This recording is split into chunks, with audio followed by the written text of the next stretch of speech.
डंका बजाती हुई स्वाद अमृतम चाय की ओपनिंग हुई है कलोल में और मैं वहाँ पे आया हूँ।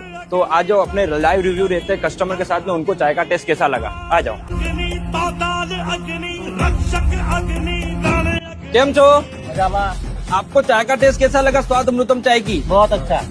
और आपके शहर में, आपके कलोल गांव में ये स्वाद अमृतम चाय की ओपनिंग हुई है, तो आप क्या चाहते हैं? ये होना चाहिए था कि नहीं होना चाहिए था? होना चाहिए था, बढ़िया हुआ है। જે આ અમૃતમ ચાયનો ટેસ્ટ મળે છે એ બીજે ક્યાંય નથી મળતો અને ખરેખર એક વખત આઈને ટેસ્ટ કરી જુઓ, તમને ખરેખર એવું લાગશે કે ના આ વસ્તુ છે, ચા બનાવી છે એવું લાગશે।